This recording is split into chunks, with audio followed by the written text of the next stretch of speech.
Selain itu, saya juga menyoroti bahwa penting nggak sih kemudian misalnya Indonesia memperkuat dalam konteks penormaan di level konstitusi. Karena kita tahu kan konstitusi sebagai the supreme law of the land, sehingga mungkin dengan penguatan norma-norma tentang perubahan iklim di dalam level Undang-Undang Dasar 1945, maka itu akan menjadi penguatan terhadap usaha-usaha publik atau halayak ataupun masyarakat NGOs ya, civil society untuk memperjuangkan perubahan iklim dan keadilan iklim itu sendiri.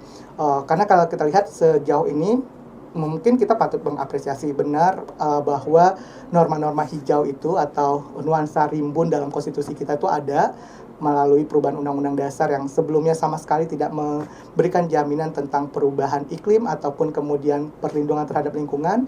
Namun pasca perubahan undang-undang dasar tahun 1999 sampai 2002 kemudian muncul pasal 28H tentang right to environment atau hak untuk atas lingkungan hidup yang baik itu gitu. Kan ini menunjukkan bahwa ada sense penguatan jaminan itu dalam level konstitusi.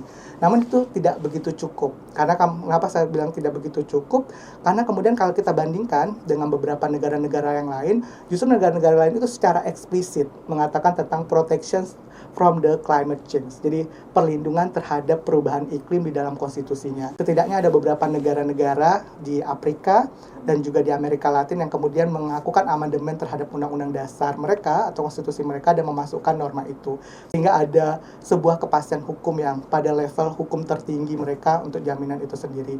Makanya mungkin perlu juga kita memikirkan apakah kita perlu sejauh itu kemudian memberikan perlindungan perubahan iklim itu sendiri dengan menormakannya secara eksplisit atau secara tegas di dalam konstitusi kita Undang-Undang Dasar 1945. Mungkin itu menjadi catatan saya sih, mengapa kemudian mungkin tidak begitu banyak litigasi perubahan iklim yang terjadi di Indonesia. Sejauh ini kalau kita misalnya buka di websitenya MK ya, belum ada gitu yang memang benar-benar bicara tentang perubahan iklim itu sendiri.